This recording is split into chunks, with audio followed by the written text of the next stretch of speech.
Bonjour, il y a quelques temps je vous ai présenté une Valkyrie de la série, une série que j'aime beaucoup qui est Macross Frontier. Je vous avais présenté le VF25 de Michael alias Michel et donc ça faisait un petit bout de temps que j'avais pas parlé du VF25 et d'autres maquettes de Macross Frontier que j'ai. Alors j'ai pas tout. J'ai réussi à me fournir certains de ces kits, souvent d'occasion, parfois auprès d'amis, parfois auprès de personnes qui s'en séparaient. Donc je suis désolé, je pourrais même pas vous présenter le VF25 de base au 1/72 transformable de Bandai. Cependant, si ça vous intéresse, j'ai une version au 1/100e que je vous ai présentée il y a bien longtemps et je vous mets le lien de la vidéo par ici. Voilà, donc nous sommes là pour parler en fait d'un kit qui est assez particulier avec le RVF25. Donc il s'agit du Messia Valkyrie de Lucas, donc un custom fait par un dénommé Lucas, qui non seulement a une espèce de radome adapté sur sa Valkyrie, qui sert très clairement pour la communication et donc les missions de reconnaissance. Mais en plus de ça, cette Valkyrie est accompagnée de 3 ghosts. Voilà. Et pour ceux qui ne le savent pas, le ghost, c'est quand même ces gens-là qui sont repris en fait du design et du concept qui avait été développé dans Macross Plus. Et donc ça c'est une particularité aussi de Macross Frontier. Non seulement il y a un lien avec Macross Plus, mais en plus il est régulièrement indiqué qu'il y a quand même un risque non négligeable que les tristes événements de la fin de Macross Plus ne se renouvellent si on ne fait attention à ces ghosts utilisés par Lucas.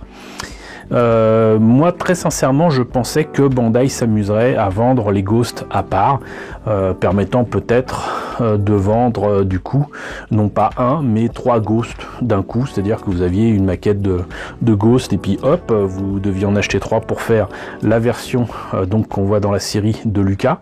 Mais non, ils ont bel et bien vendu la totalité, j'allais dire du lot.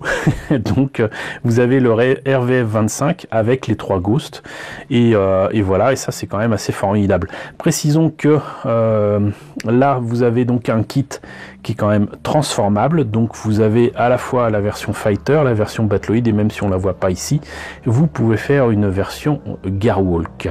Ce kit commence à dater aussi, hein, il date de 2009, donc il a déjà 10 ans. Et il était vendu quand même 5800 yens à l'époque, ce qui est plus cher que ses petits camarades, mais guère plus cher quand même. Et encore une fois, je le répète, il y a quand même plus de grappes et 3 ghosts livrés avec cette Valkyrie qui est transformable. Donc, on a vu ce que ça donnait ici. On va faire le tour de la boîte. Donc, je suis désolé, la boîte est en mauvais état, mais ça c'est lié à mes différents déménagements. Donc en plus les images sont toutes petites, mais là on voit donc le modèle monté et peint et transformé. Donc on voit bien que là il est livré donc avec les 3 ghosts. Par contre je sais pas s'il a l'action base SMS livré avec. Et là vous avez donc les marquages où vous avez à la fois les autocollants et a priori des décalcos. Voilà. Là, vous avez toujours autant de petites images, mais très complètes, avec donc la version Fighter, la version Gearwalk, la version Battloid, les ghosts, et là la version du dessin animé, avec le pilote qui est quand même très jeune, hein. Lucas est là, donc si vous ne connaissiez pas encore le style de Macross Frontier, le voici. On a fait le tour de la boîte, je vous propose maintenant de voir ce qu'il y a à l'intérieur. Alors, la notice. C'est presque un bouquin, c'est énorme. Il doit y avoir au moins une 40aine de pages là-dedans, c'est pas indiqué, mais il y en a vraiment beaucoup. Donc, très belle photo du modèle, en plus des modèles montés et peints sur, j'allais dire, la couverture. Ici, donc, les pièces en présence, avec même quelques pièces à ne pas utiliser. Là, donc, les instructions de base et le début du montage. Et là on voit d'ailleurs que pour les pièces à monter, ils indiquent les grappes à réunir autour de soi.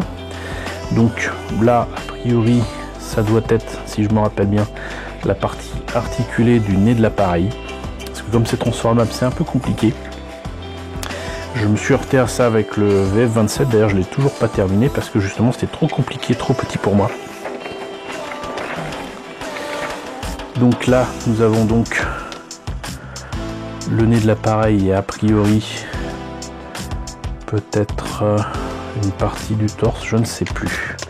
Mais voilà, donc vous voyez, c'est quand même pas évident.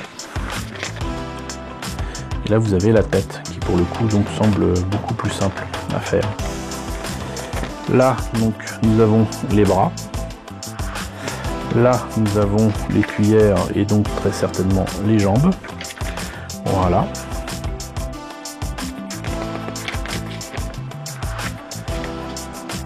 Ici donc je pense que c'est une partie de l'articulation du nez de l'appareil.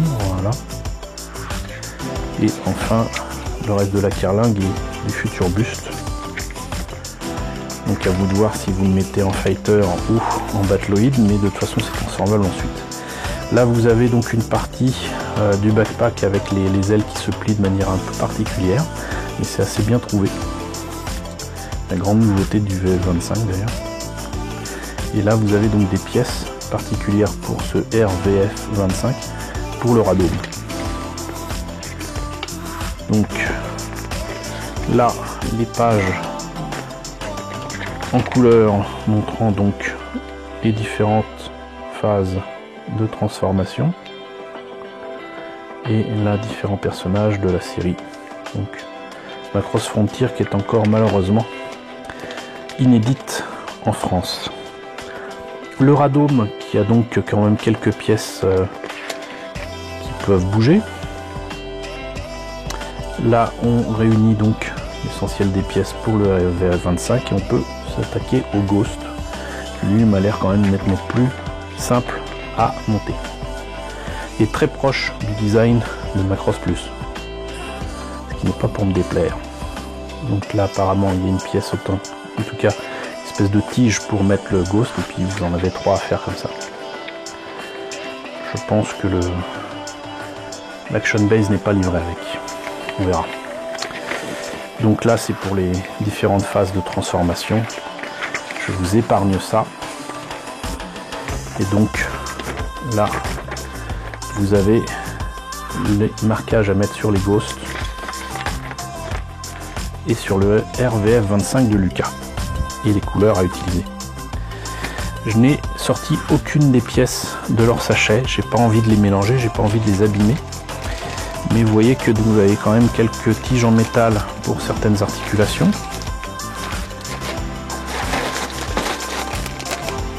Les détails sont pas mal, mais très sincèrement, ça vaut pas du Hasegawa. D'ailleurs, je serais curieux de voir ce que ça donne avec les modèles Hasegawa qui, étrangement d'ailleurs, sont moins chers, mais sont difficiles à trouver actuellement. Je pense qu'en fait, Hasegawa a certainement dû faire moins de maquettes que pour les toutes premières maquettes des années 2000.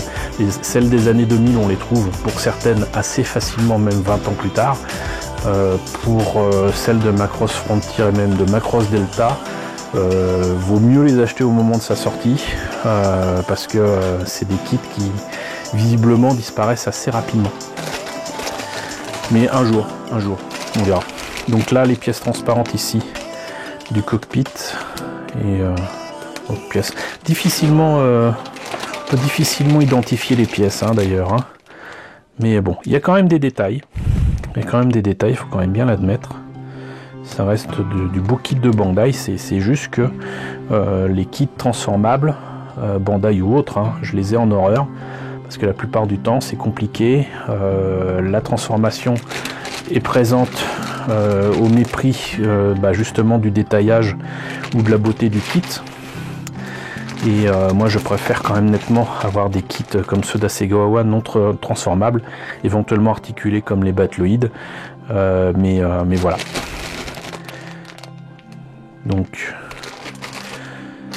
sais même pas si ça vaut le coup de vous montrer tout ça en fait. Pardon. Donc là, un des Ghosts. Quelques pièces du VR25. Là, on voit quand même les mains.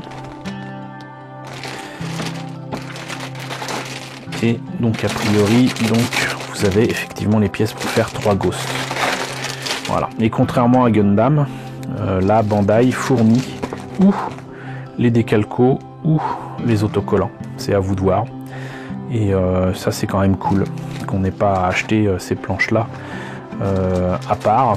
Et puis je note surtout que c'est quand même de belles planches avec de beaux détails. Donc ça c'est cool aussi. Voilà. Et ben écoutez, j'espère que la présentation de ce modèle de reconnaissance de la Messia Valkyrie de Macross Frontier vous aura intéressé.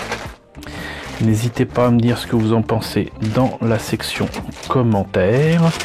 N'hésitez pas à liker, n'hésitez pas à partager, n'hésitez pas à vous abonner si ce n'est pas déjà le cas.